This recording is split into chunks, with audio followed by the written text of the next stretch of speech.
Verse 8. Tama? 1 Corinthians chapter 13. Lagay na natin yung ating screen dyan sa Word of God. Ibaba mo na. Itaas mo. Sa love is patient. Verse 5. Okay. Love is patient and kind. Love does not envy or boast. It is not arrogant or rude. It is not insist on its own way. It is not irritable or resentful. It does not rejoice at wrongdoing, but rejoiceth with the truth. Verse 7, love bears all things, mapagmatiisin, believes all things, hope all things, endures all things. Love never ends. As for prophecies, they will pass away. As for tongues, they will cease. As for knowledge, it will pass away. But love never fails. Ibig sabihin, ang pag-ibig ay hindi humihinto. Tuloy-tuloy yan. Ito po yung tinutukoy niya yung pag-ibig ng Diyos. Yung makalangit na pag-ibig. The divine love that it is come from God. Our love, nung hindi pa natin kilala si Jesus, nung hindi ka nakipag-isa kay Jesus, we have a selfish love. But that selfish love was already changed into a divine love sa ating puso. Kaya po, tayong mga ina, ang pag-ibig ng Diyos, dapat yung pumuno sa bawat puso ng bawat isang ina na may tiyaga, may tiis, handang magtiis para mangyari ang kalooban ng Diyos sa iyong pamilya. Ano ang mga kapamilya mo? Yung mga anak mo na may bisyo, yung mga kapatid mo na may bisyo, yung mga kapatid mo na hindi pa nakakakilala kay Jesus. Dapat may love ka. May love ka. It extends. This love, it will flow upon your heart. Wala kang hindi magawa. Hindi pwedeng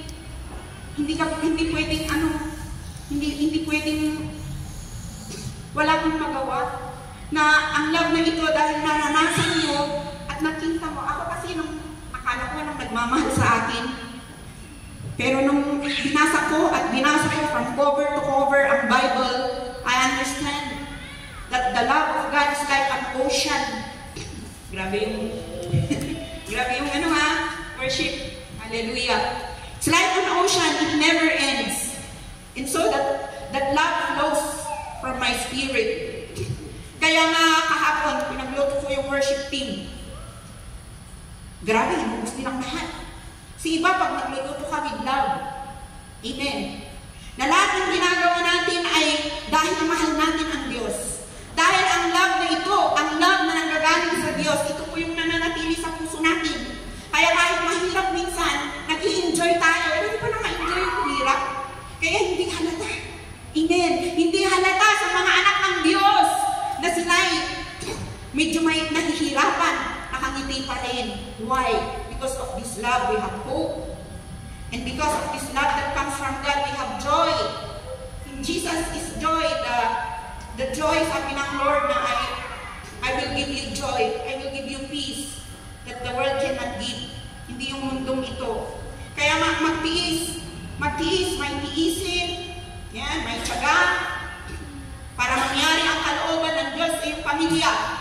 Ayaw kung meron kang ganito na puso, na gusto mo ang spiritual goal mo sa iyong family.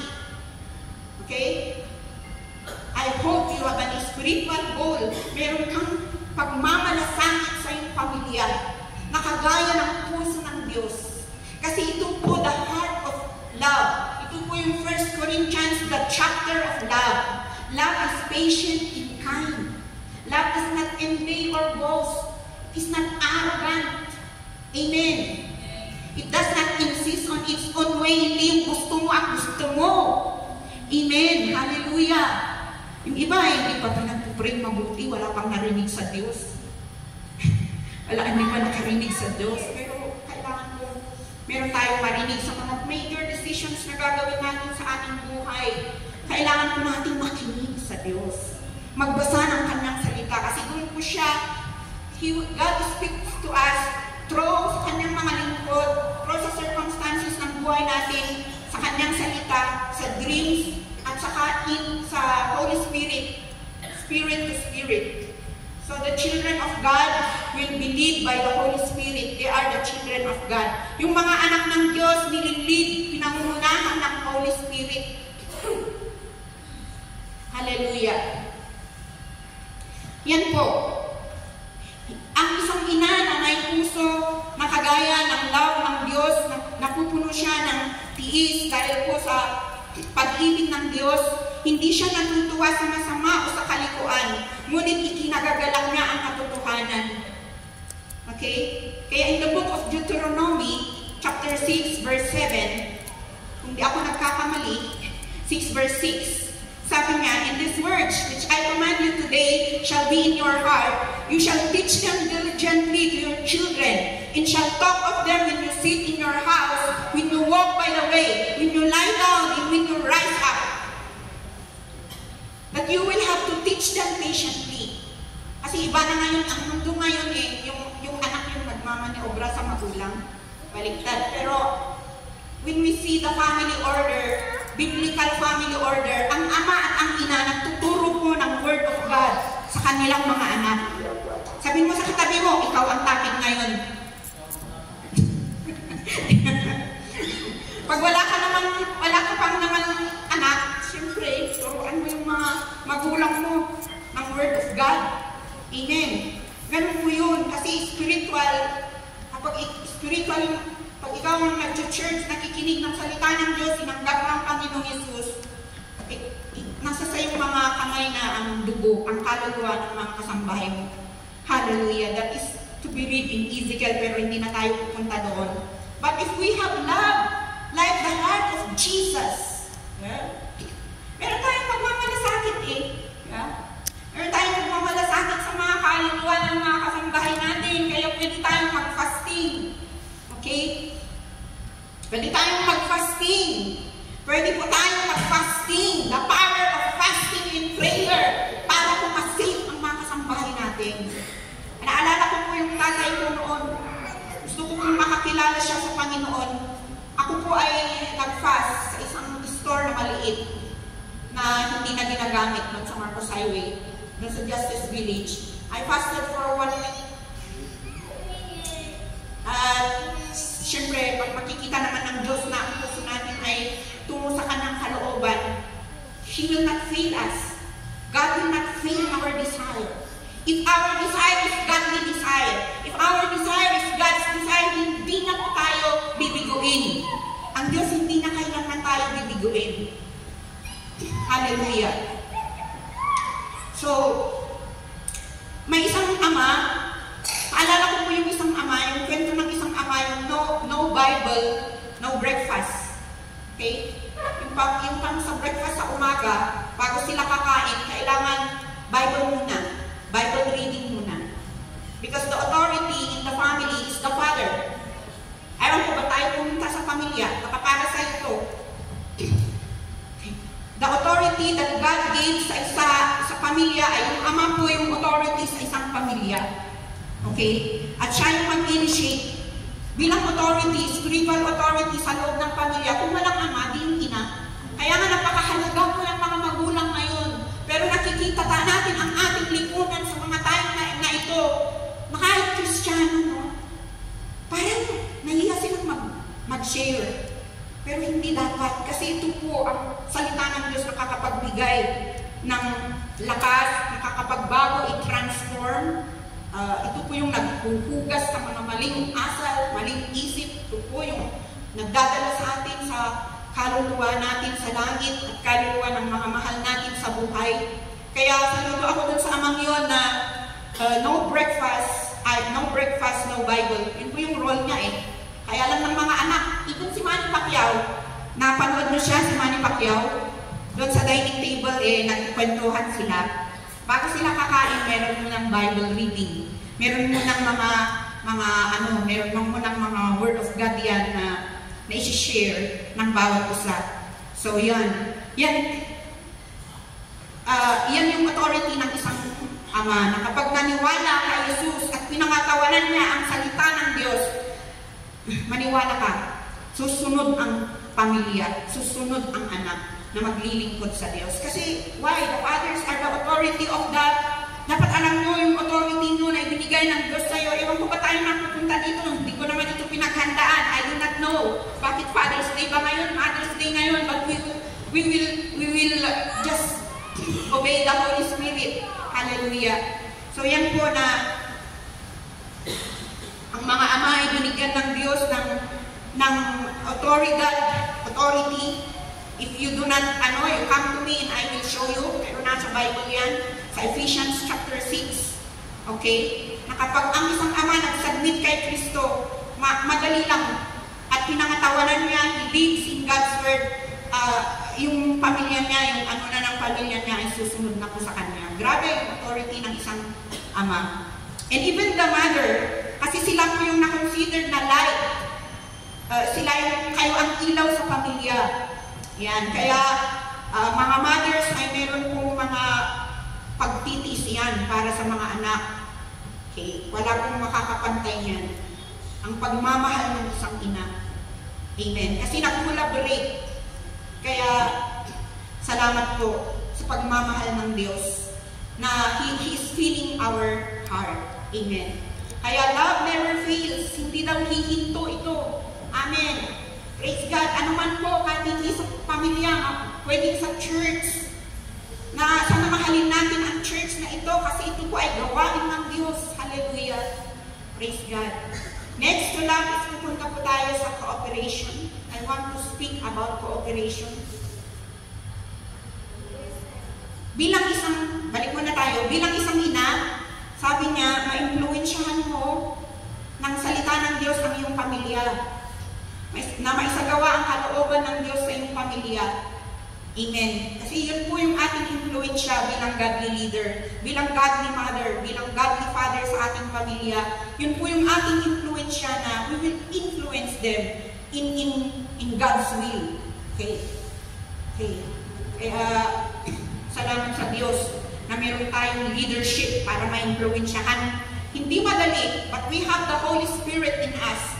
And we have God's love flowing in our heart. And we have the Holy Spirit who will empower us. Kaya hindi mahirap, madali lamang. Amen. Madali. Dahil lang kasama natin ay ang Diyos na siyang nagbibigay sa atin ng kapangyarihan at otoridad. Hallelujah. Thank you, Lord. Palakpakan natin si God dahil nakakabuti niya. Thank you, Spirit. Next is punta po tayo sa cooperation. Sabi niya po sa Philippians chapter 2, verse 2. Yeah, Philippians chapter 2, verse 2. Sabi niya po dito sa complete my joy by being of the same mind, having the same love, being in full accord and of one mind. Okay? Yan.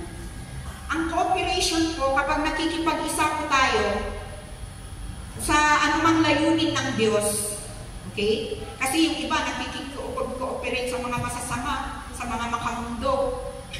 Pero siyempre dito tayo sa Word of God, na ano pala ang Diyos na liligayahan siya at siya po ay He's full of joy. And then, tayo rin na nakikipag-cooperate sa anumang pinapagawa ng Diyos sa ating church. We are also full of joy. Amen. And our love is flowing in our heart. Amen. Amen. Siyempre, makikipag-isa tayo. Hallelujah. Sa bagay na kung ano yung pinapagawa ng Diyos sa pamilya man, saan man, institusyon, church. Kaya, sabi niya dito, kaya nga sapagkat mayroong kasiglahan ang buhay kay Kristo. Mayroong kaaliwan ng pag-ibig, mayroong pakikisa ng Espiritu, at mayroong kagandahang loob at malasakit para sa isa't isa. At sinabi niya, lubusin ninyo ang aking kagalakan, magkaroon kayo ng iisang kaisipan, like-mindedness, magpuplog kayo sa isang pag-ibig, magkaisa kayo sa puso't diwa, one mind, one soul. Kahit nakukunti tayo sana dito sa Harvesters Global Church, kung tayo ay solido at magkakaisa, talo pa natin yung marami, pero watak-watak naman. Okay? At kung nagkakaisa kasi tayo, kung nakikipag-cooperate ang bawat isa, ibig sabihin ang church ay may patutunguhan. Ang bawat grupo ay may patutunguhan. Diba? May patutunguhan, may mangyayari. Maliit tayo ngayon, kung tayo may kooperasyon tayo din ay dadami. Amen. Sinong naniniwala na dadami tayo balang araw? Amen. Yes. Hallelujah. Kasi may kooperasyon kayo. Amen. Hallelujah. Praise God. Yung iba nga, nagkasakit. Pero, nabuhay na magulit.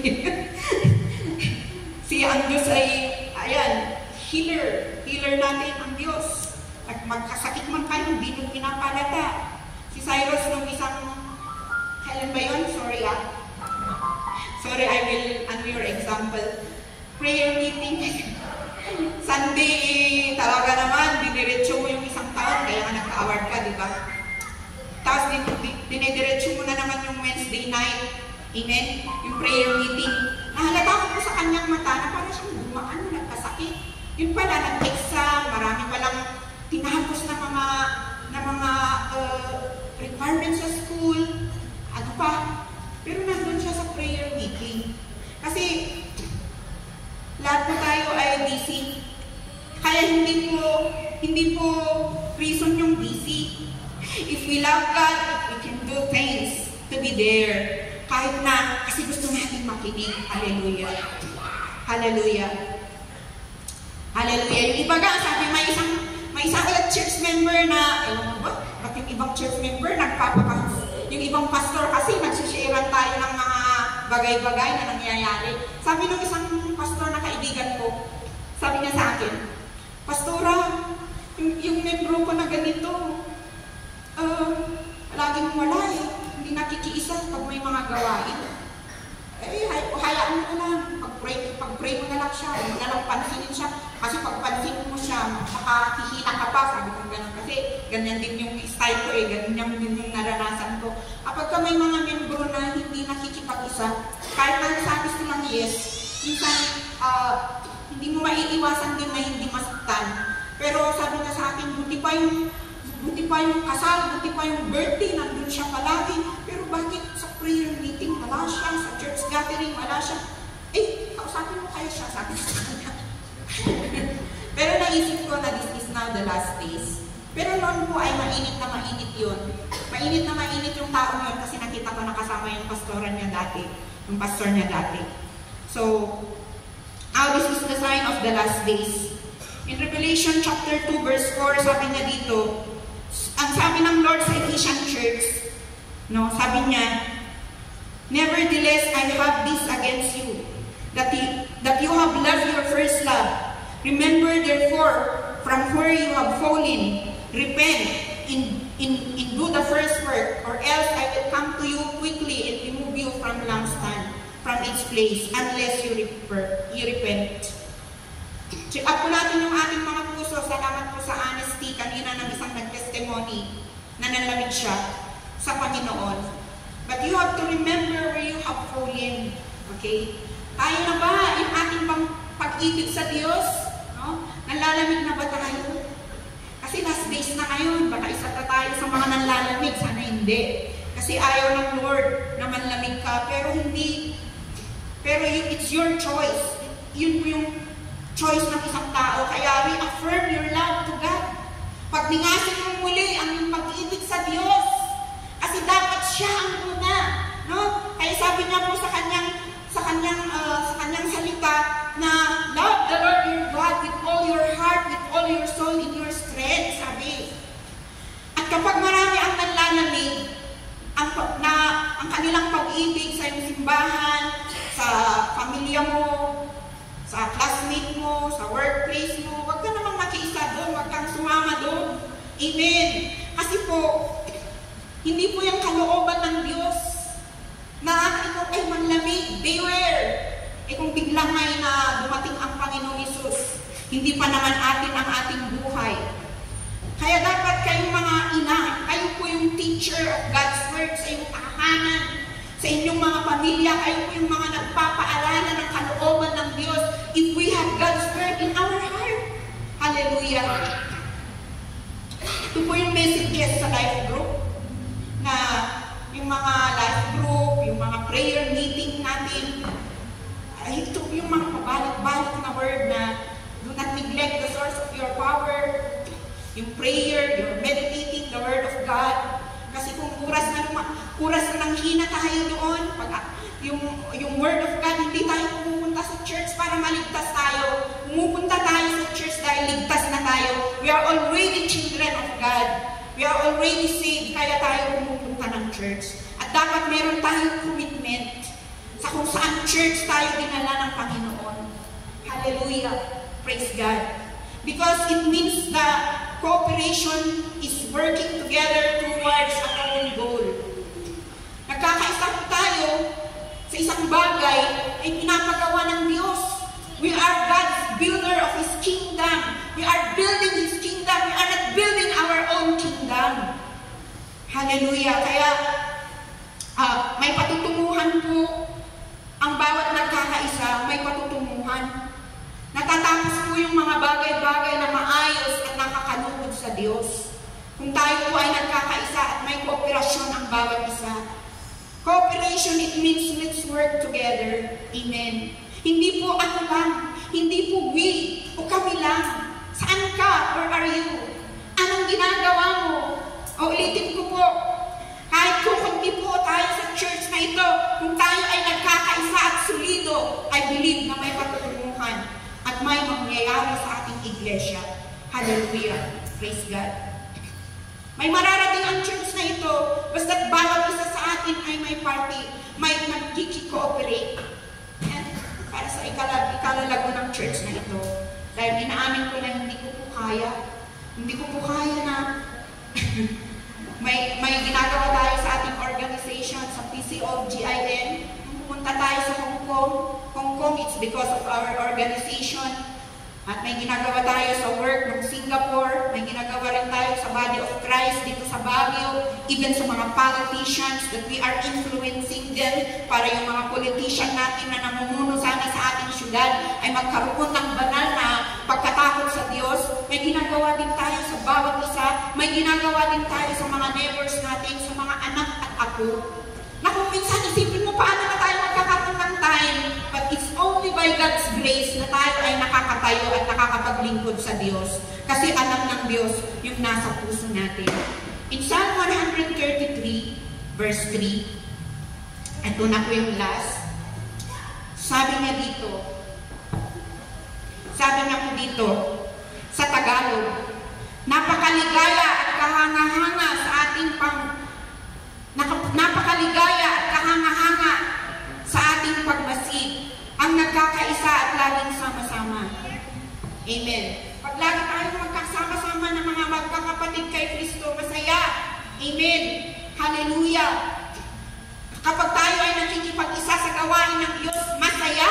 Hallelujah. Hindi kalunding. Oo. Maalala ko po, kinanta po ito ng Papori. Let me end with this song na ito po yung mensahe. Napakaligaya at kahanga-hanga sa ating pagmasid, ang nagkakaisa at laging sama-sama, kung palaging nagkakaisa. Ganyan nga ang buhay para kay Jesus, laging may galak sa tuwina. Amen. That's the spirit of cooperation. We have joy. God has joy. We have joy. And there is something that is being done sa pakikikooperate ng bawat isa. Palakpakan po natin ang Diyos. Praise God.